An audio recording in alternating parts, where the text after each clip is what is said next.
waraanni heeruma siyaasaan dhaabbate lubbuu cunqurfamtoota nyaachuu hin qabu jechuun barreessaan qondaala Aabaa Waboo Jaal Booree Lammii yaada kennaniiru.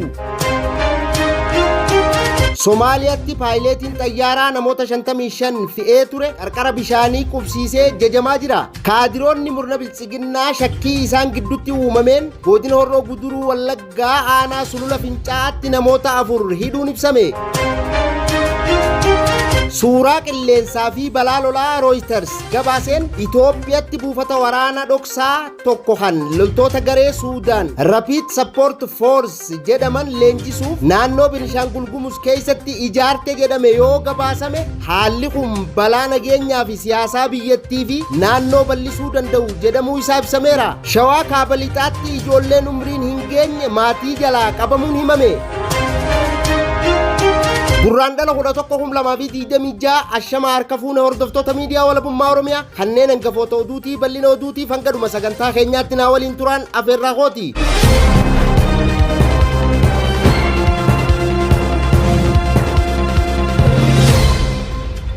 Waraanni heeruma siyaasaan dhaabbate lubbuu cunqurfamtoota nyaachuu hin qabu jechuun barreessaan qondaala Aabaa Waboo Jaal Booree Lammii yaada kennaniiru. Bal'inni yaada Jaal Booree Lammii akkatti aanutti dhiyaata.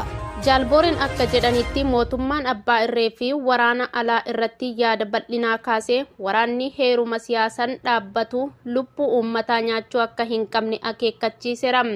Jaalbooree Lammii jechuun yaada isaa keessatti mootummoonni abbaa irree yeroo rakkoo siyaasaa fi diinagdee keessoo to'achuu dadhaban lola alaa kaasuudhaan xiyyeeffannoo uummataa jijjiiruuf yaalan jechuun ibsa. Kunis yaada qorattootaa keessatti Difreeshinaar Weerzoor jedhamuun kan beekamu ta'uu eereera.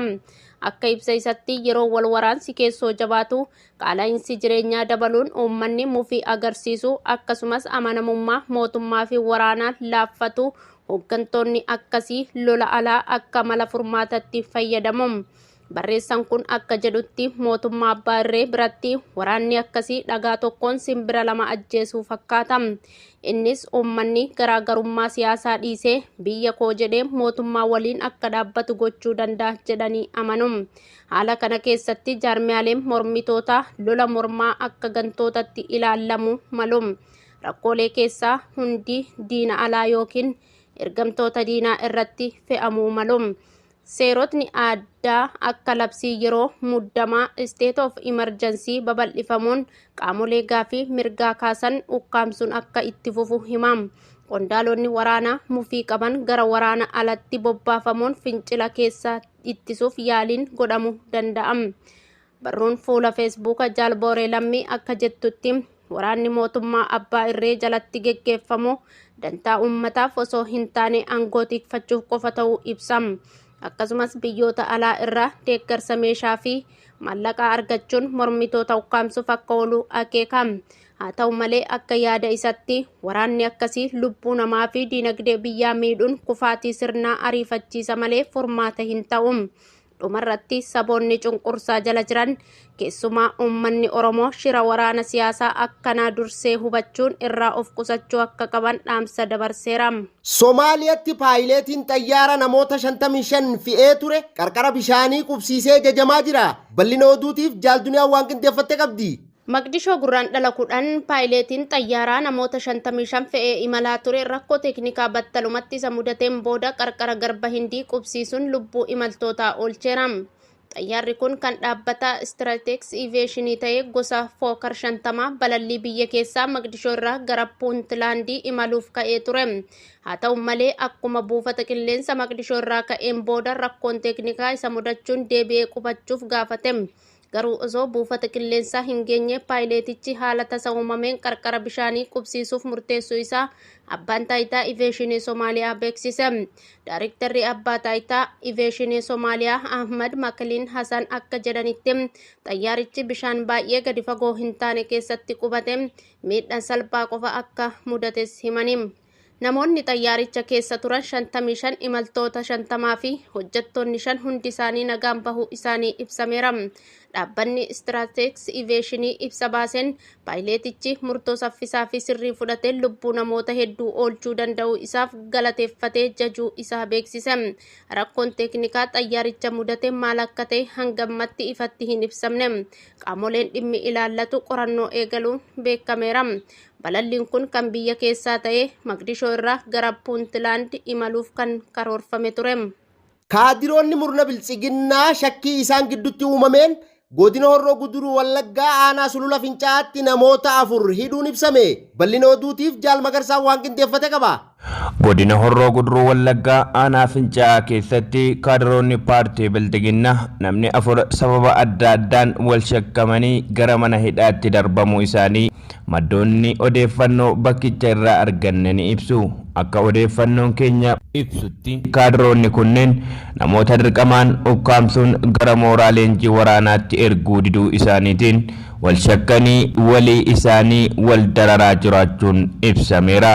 Dhiyeenya kana murni biltsiginnaa lola guutuu impaayera Itoophiyaatti taasisaa jiruun rakkoo guddaa keessa seenee jiraachuun ni beekama. Rakkoo kana furuufis ilmaan hiyyeessaa fi daa'imman umriin isaanii waraanaaf hin geenye bakka garaagaraa irraa mana barnootaa, bakka bashannanaa fi iddoo hojii irraa dirqamaan qabee gara mooraa leenjii waraanaatti ergaa jiraachuun himamaa jira. Ergama kana milkeessuuf kaadiroonni tokkoon tokkotti ajajni kennamaa jiraachuu akkasumas faayidaa yookaan humnaan dirqamsiisuun namoota qabanii dhiheessuun dirqama ta'uu isaa maddeen miidiyaa walabummaa Oromiyaa odeeffannoo argameen ibsanii jiru. Namni ajaja kana hin raawwanne immoo maqaa shakkii hidhata waboo jedhuun mana hidhaatti darbamaa jiraachuun isaaniis ni ibsu. Jiraattonni aanaa Fincaa akka ibsanitti murni biltsiginnaa kaadiroota isaa yeroo dheeraaf akka fardaatti fayyadamaa ture ammas shakkee hidhaatti guuraa jiraachuun murnichi rakkoo guddaa keessa jiraachuu isaa ifatti mul'isaa jedhan. Suuraa qilleensaa fi balaa lolaa Reuters gabaaseen Itoophiyaatti buufata waraana dhoksaa tokko kan loltoota garee Suudaan Rapid Support Force jedhaman leenjisuuf naannoo Beenishaangul Gumuz keessatti ijaarte jedhamee yoo gabaafame haalli kun balaa nageenyaa fi siyaasaa biyyattii fi naannoo bal'isuu danda'u jedhamuu ibsameera. Bal'ina oduutiif Jaal Duniyaa waan qindeeffatte qabdi. Madda Reuters gabaasa qorannoo loltoota RSF leenjisuuf buufata waajjira dhoksaa ijaarame jedhu irratti gurraandhala 2026 qorannoo dhaabbata odeeffannoo Reuters irratti hundaa'uun Itoophiyaan buufata waraana dhoksaa tokko kan loltoota garee Suudaan RSF jedhaman leenjisuuf naannoo Beenishaangul Gumuz keessatti ijaarte jedhamee yoo gabaasame haalli kun balaa nageenyaa fi siyaasa biyyattii fi naannoo bal'isuu danda'u jedhamuu isaa ibsameera. Buufata kana irratti odeeffannoon jiraatu akka argisiisutti buufanni kun fageenya meetira 32 harka bahaa daangaa Sudaan jiru keessatti ijaarame loltoota RSF kuma hedduu leenjisuuf qophaa'ee jedhameera.